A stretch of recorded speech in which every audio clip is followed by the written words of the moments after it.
Okay. Microphone switched on. Yes, I think so. Okay. So this talk actually follows on fairly naturally from the previous talk, and I'll explain maybe a little later for those of you who might not know why there's a picture of an Indian buffet here. Okay. Some of you may have seen this already. And this is joint work with Tom Griffiths, who's at Berkeley. Okay. So we heard about clustering. Basic idea is to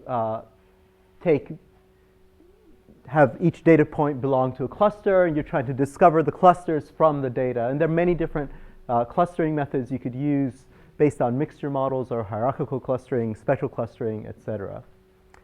And essentially, the goal of all clustering methods is to partition data into groups in an unsupervised manner. A way to represent the clustering is as a binary matrix of the following kind. So the rows of this matrix are the data points, and the columns are the clusters. And since each data point is assigned to one and only one cluster, we get a single one in each row and zeros elsewhere. Okay? And we can think of finite mixture models, which you can find in lots of textbooks, as the case where the number of columns is finite. And we can think of infinite mixture models, as Catherine described, in the form of Dirichlet process mixtures, as the same sort of partitioning of data points to clusters, but the number of columns is now countably infinite. Okay. So Catherine already introduced infinite mixture models in the form of Dirichlet process mixtures. You might want to ask yourself why you would want to do this sort of thing. Well, there are several reasons why it might be interesting to do this. First of all, you might not believe a priori that your data comes from a finite number of mixture components. You might have just strangely shaped clusters, heavy tails, structure at many resolutions, etc. And something that's, I feel, kind of important about Bayesian methods is that if you put in inflexible models or inflexible priors, then you can get unreasonable inferences and predictions coming out. So if I assume that I have a mixture of 6 Gaussians and only 6 Gaussians, then no matter how much data I observe, I will not get reasonable predictions if my data in fact comes from the real world, which it isn't really usually modeled well by 6 Gaussians. And for many kinds of data, like for example the news group posts again that Catherine was mentioning, the number of clusters is something that we might imagine is not easy to bound a priori, like the number of different kinds of news stories or emails is something that we can't really a priori put a prior on. We want methods that will automatically infer the number of clusters that are present in a data set. And infinite mixture models are a way of trying to handle all these things. A nice way of thinking about models, I feel, is to draw samples from them. So here are draws from a Dirichlet process mixture of Gaussians, where you have 10 data points, 20 data points, 100 or 300 data points. And what you can see is that as you draw more data points, more structure becomes apparent. This one point here actually turned out to be a whole cluster. And this is kind of what I feel like real data is like. The more data you actually have, the more structure you can discover in the data. And nonparametric methods in the form of these infinite models allow you to discover that. So the sort of recipe for developing nonparametric methods, which we're going to apply here as well, is to start with a finite model of some kind and then see what happens when you remove bounds on the number of parameters. So for example, we can start with this finite mixture of k densities and then take the limit as the number of components k goes to infinity. And from this, we can get things like the Dirichlet process mixture or the Chinese restaurant process, again, as Catherine described. The obvious problem is that once you do this, you have infinitely many, you have infinitely many parameters, so it's completely nonsensical to do maximum likelihood or map estimation. What you really need to do is integrate those parameters out, and there are some traditional methods for doing this, like sampling or variational approximations or expectation propagation, and you know, as you just heard about, even new methods like this hierarchical clustering method, for example, in the case of Dirichlet process mixtures. Okay, so let's go back to binary matrix representation for clustering, and let's think of relaxing a basic assumption here. And the basic thing we're going to relax is the idea that the number of ones in each row is sums to 1. Okay? So what does this mean? We just have a binary matrix where each row can have more than one 1 in it. What can we do with this? Well, let's think about it in the following way. Imagine, again, that the rows are data points, and the columns, rather than being clusters a data point can belong to, are actually latent features. So features that a data point can have. Okay? And we can think of finite latent feature models where a data point can have some subset of a finite number of features, or we can do the same sort of logic and think of infinite binary matrices where a priori we don't know how many latent features exist. We make the number of columns be unbounded. So now each data point can obviously have multiple of these latent, unobserved, or hidden features. Okay? So again, before we actually do any math, we should ask ourselves, why would we want to do this? And I'll have a couple slides explaining that. So another way of thinking about this is that there are multiple overlapping clusters. So each column of this represents a partitioning of the data points into data points that have this latent feature and data points that don't have this latent feature. And we have multiple overlapping partitionings living in the same space. If there are k features, then there are 2 to the k possible binary latent representations for each data point. So in some sense, for a fixed k, this is a richer representation simply by counting or information theoretic arguments. Let's think of some real-world scenarios where we might want to do this. Well, many statistical models can be thought of as modeling data in terms of hidden or latent variables. Clustering algorithms, for example, in the form of mixture models, represent data by which cluster belongs to, which cluster each data point belongs to.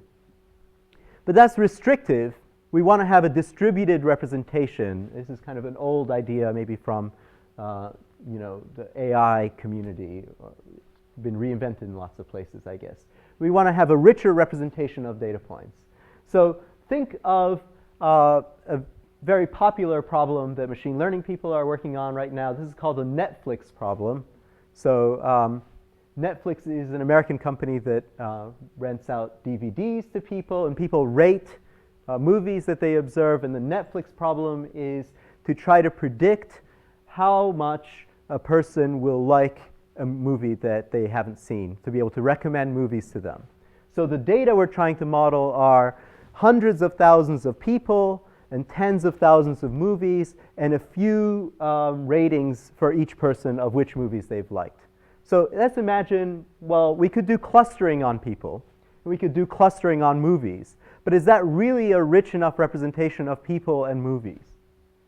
So a movie, for example, could be represented by things like it's a science fiction movie, or has Charlton Heston as an actor, or was made in the US, or was made in the 70s, or has apes in it, etc. There are many different features that a movie could have that you're not directly observing in the data, but that will be important in predicting which people like that movie. These are, you could think of these as latent features of the movie. Similarly, a person, we can cluster people, but that's not a very rich representation of people. People are complicated. So we really want a richer representation, like this person is male, a teenager, lives in New Jersey, likes to play video games, etc., right? And those latent features of movies should be useful to predict people's movie preferences if we also knew the latent features of people. Okay? But we don't know any of this. We just get big matrix with person number 732 liked movie number 917. Okay? Now, if we think of modeling data like this, the number of potential latent features is not something that I would be comfortable with limiting a priori, right? So let's allow ourselves to make that unlimited. And that holds for any kind of object that we want to model in this setting. Okay, so that's the motivation, at least, for why we're going to want to do this. So going back to the mathematical object that we're creating, we want to create a distribution over these binary matrices where the rows are the objects and the columns are these latent features. And an element of this binary matrix, Z and K, will be 1, and that should mean that object N has latent feature K. This isn't an observed thing. This is some hidden variable, usually. Well, we have a binary random variable. What distribution can we put on that? Not a lot of choices, really. So we put a Bernoulli distribution with some parameter theta k, where theta k represents essentially how frequently we expect to observe feature k across data points. Now, so we have a parameter for each of the columns of this matrix.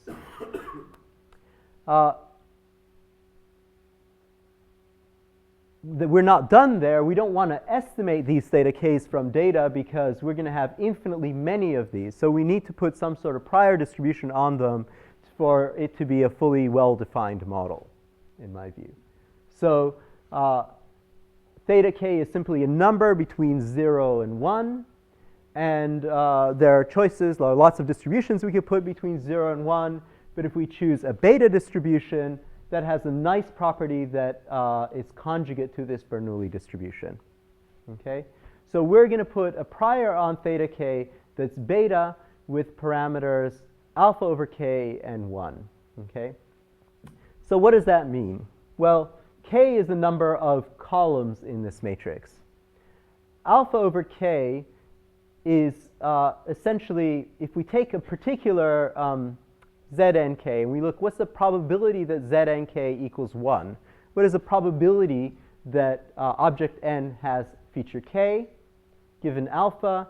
Well, that's the expected value of theta k under the prior. We haven't observed anything. We're just looking at properties of this model. The expected value of theta k is simply alpha over k divided by alpha over k plus 1. That's the property of this beta distribution. Yep? Alpha is going to be a hyperparameter. It's a non-negative number, and it's a parameter that we can specify that you'll see has some effects on the form of binary matrix we're going to get out. In fact, we're about to see what happens with alpha. It's a number that we can learn from data, or we can specify a priori if we want to fix it. Okay. So so one property of this model is that we can make the matrix wider and wider, have more and more columns k, and any particular element of the matrix has smaller and smaller probability of being equal to 1. Okay? So as we make the matrix wider, the matrix also gets sparser. But it doesn't sort of vanish into a matrix of all zeros.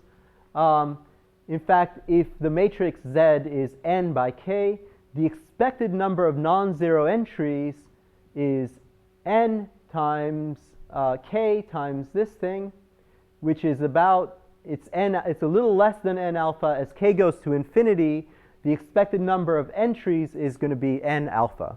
So alpha, now we have an interpretation for it. Alpha tells us, on average, how many latent features does an object possess?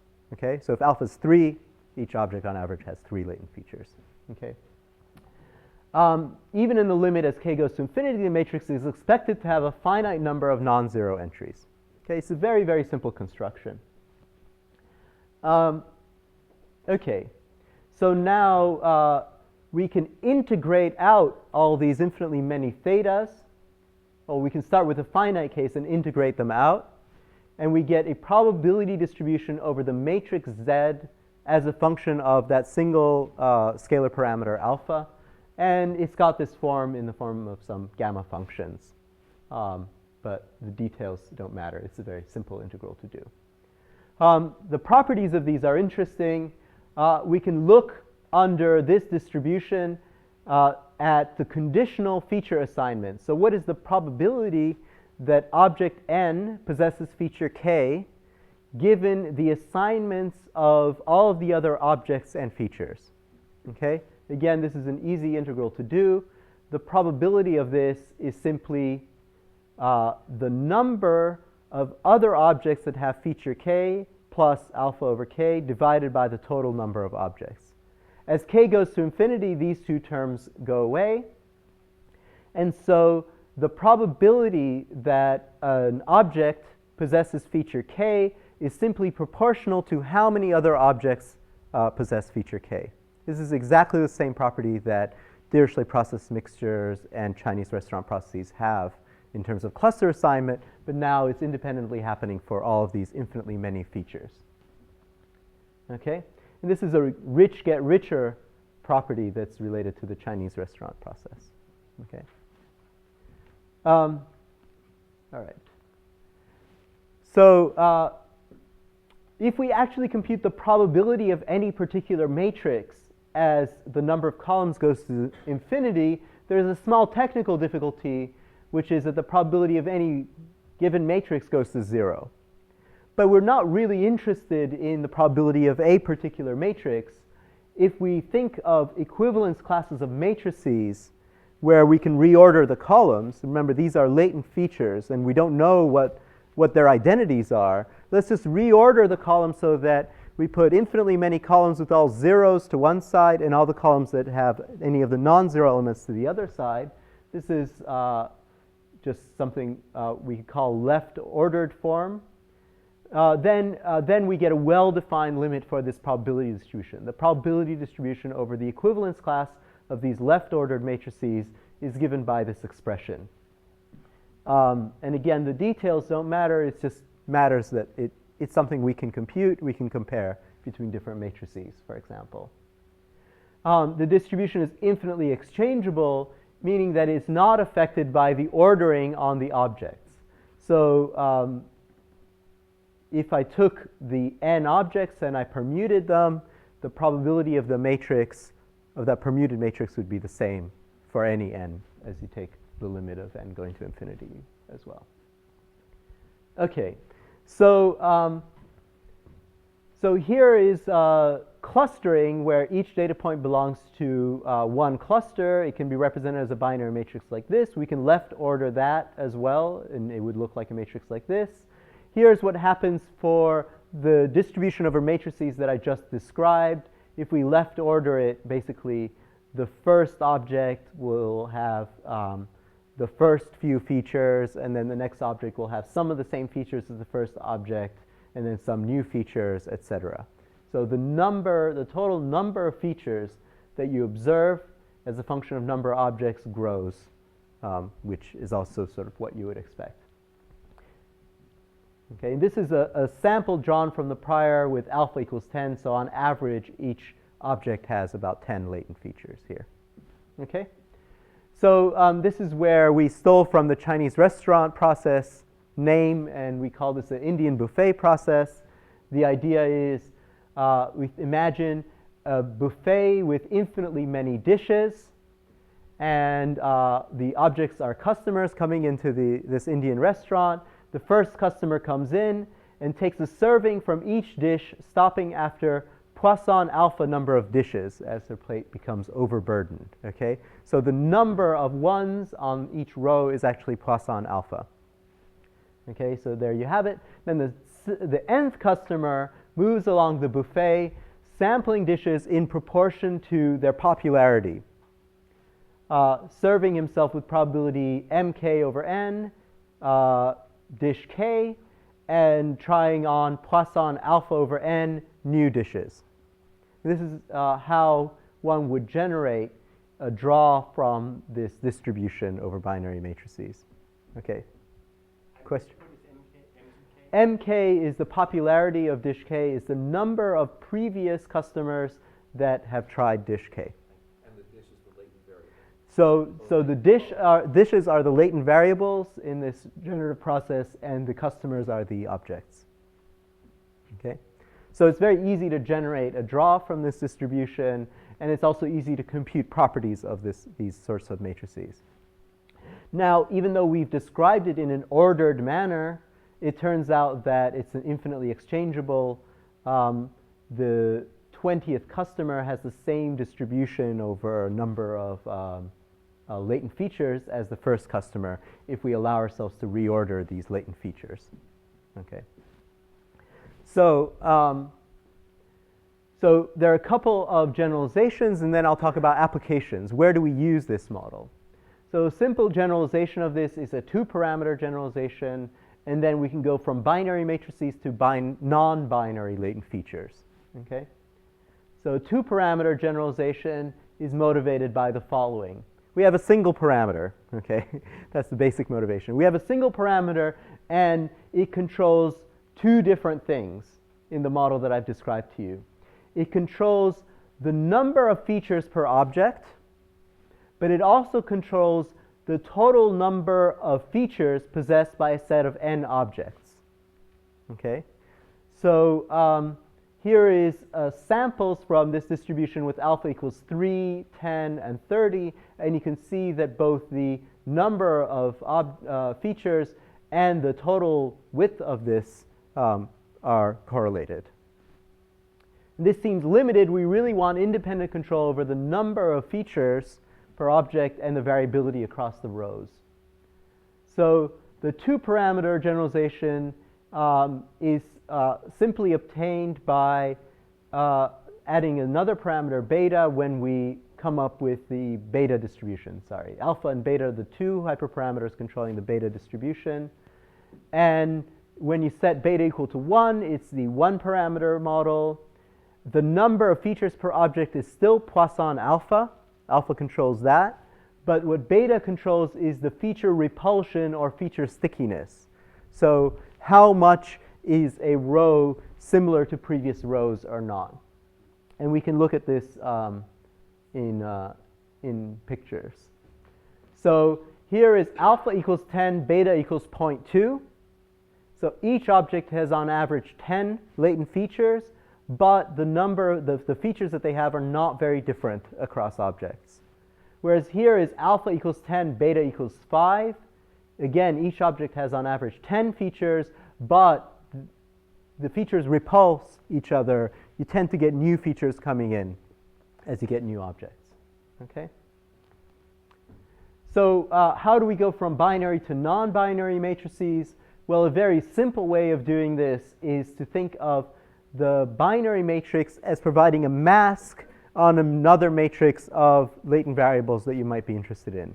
So for example, if your latent features F are obtained by taking a big binary matrix Z, and you take the element-wise or Hadamard product of that matrix and some other matrix V, then if the elements of V are independent random variables drawn from any other distribution you want, like Gaussian, Poisson, discrete, or whatever you want, then you can get matrices where they're mostly sparse, and then when they're not, for the elements that are non-zero, you have whatever distribution you want.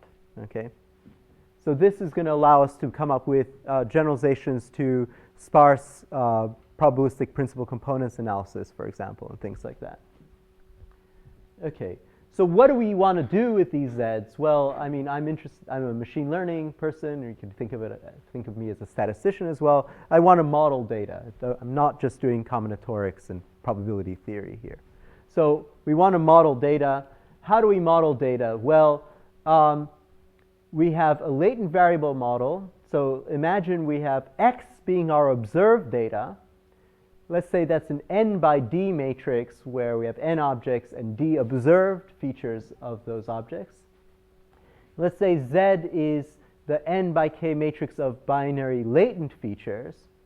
If we take some joint distribution over the observed variables and the latent variables, we can combine this Indian buffet process distribution over the binary latent variables with different kinds of likelihood functions to generate different kinds of data sets. Okay? So we've done quite a lot of things, myself and other people, just using this as a tool as part of a larger probabilistic model. So Z could be a representation of a graph structure. Z can represent which proteins belong to which complexes, where proteins are not restricted to, if they belong to one complex, they can also belong to other complexes. So it's not a clustering problem. It's been used to model choice behavior. It's been used for the sort of Netflix problem of predicting people's preferences. It's been used to generalize probabilistic principal components analysis and independent components analysis. And it's been used for modeling overlapping clusters, generalizing the work that Catherine talked about.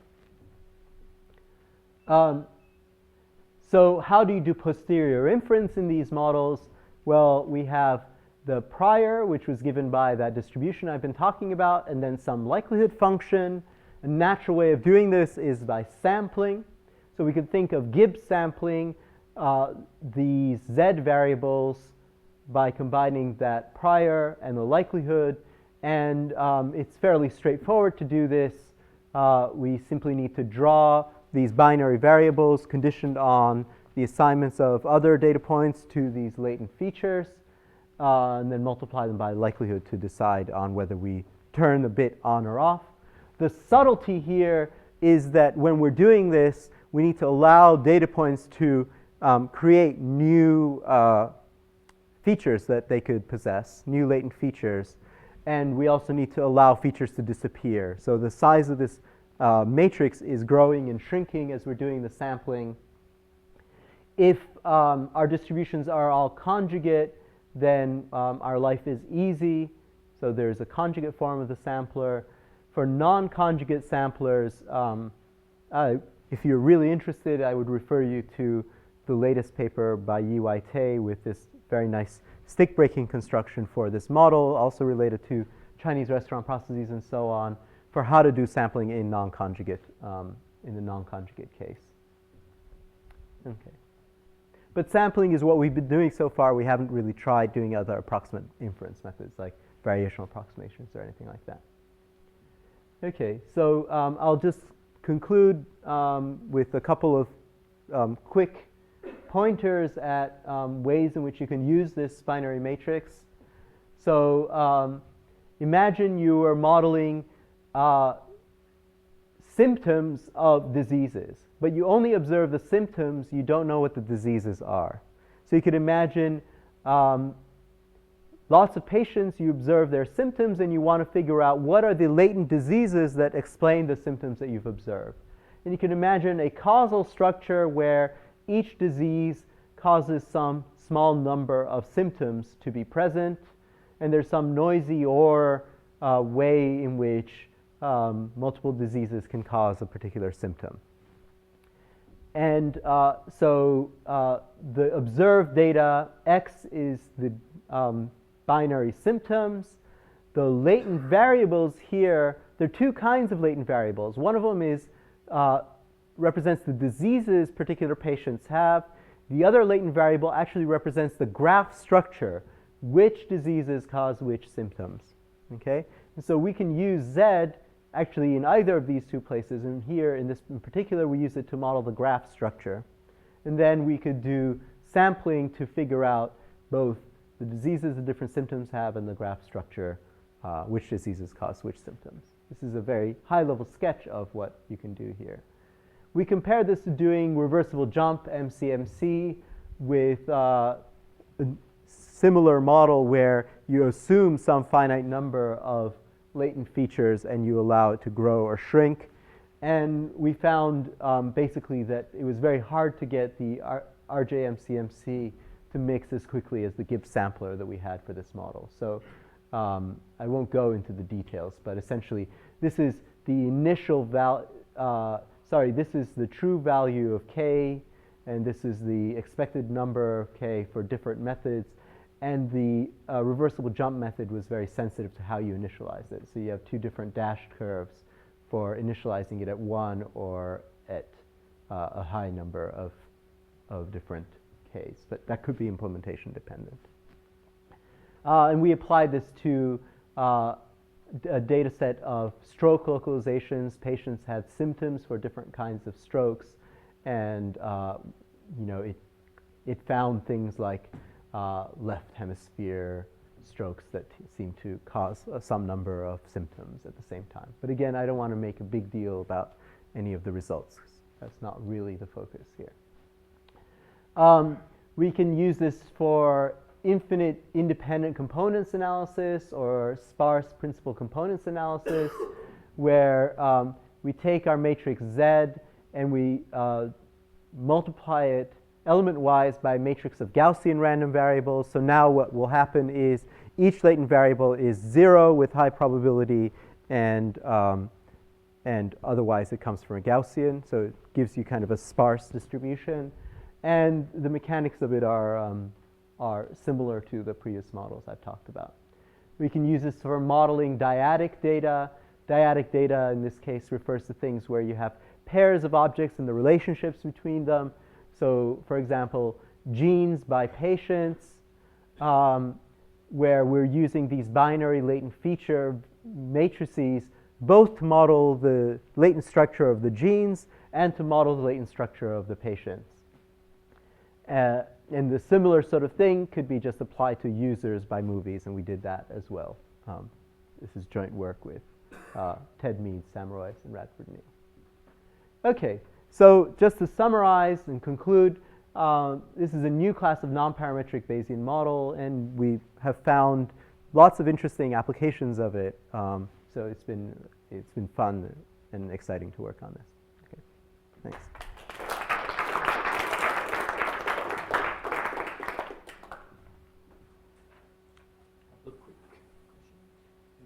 The non-binary latent variable strikes me as a very interesting idea. One always wants to be able to go back and sort of interpret the latent variables that you find. It's not clear to me how you can do this in the framework you've described. Right. So, so this is maybe a difference between a sociological difference between statisticians and machine learning people. So it's true that we often want to understand what our model does, and so it's useful to look at the latent variables. But in this model, the latent variables are also exchangeable, right? So the model could switch between samples of the identity of one column and another column. So it's not sensible to ask for this model, what does the third latent variable mean? But we can ask questions like, how many of these latent features do these two objects share, right? And we can easily come up, if you just look at Z transpose, that's a matrix, an n by n matrix, which counts how many objects, how many latent features do two objects share. And now we can get posterior inferences on that well-defined quantity, which is not susceptible to any identifiability concerns. Now, if we say, okay, these two objects share a lot of latent features, what do these latent features mean? Well, you would have to look at what other objects share those latent features and then try to come up with that. But it involves a little bit of work. It's not immediately obvious in there. Yeah? So one restriction of the Dirichlet process is that the a priori expected number of classes is logarithmic in the number of customers or whatever. So what does this correspond to here, and can you put something like a Pittman-Yor process in there to have a larger number of features per nth customer? Yeah, so here we can also count, we can look at the expected prior distribution on things like that. So for the 2-parameter case, the expected total number of features, in other words, the width of this matrix as a function of n, is alpha, beta, log n. So it also grows logarithmically with n. And yes, you can think of this as a limitation of this model, and it does make sense to come up with different stick-breaking constructions for the latent features, like a Pittman-Yor type model to come up with a different way in which this scales. And in fact, I gave a similar talk at the Valencia meeting last year. David Dunson was a discussant, and he had some ideas for ways in which you could extend it. And I don't know if he's written them up, but yes, that is definitely a good direction to go. You can go from these processes and put them on. Yeah, and then there was also a follow-up paper where this was related to beta processes by Romain Thibault and Mike Jordan. So there are ways in which we can relate this to everything else, which is nice. Would you say the hyperparameters are quite influential on this? Yes, yes. My view on these hyperparameters, both for the Dirichlet process mixture and for this model, is that we know what they do, and so we can tell how they can influence the final result if we fix them. So here, if we fix alpha, it will certainly influence the total number of features we discover. So in all of the actual implementations, we try to sample over the hyperparameter. So if alpha has a gamma prior, then the posterior is also gamma here. So we can actually Gibbs sample over that hyperparameter, which is something we do. Better move on. Thank you very much. And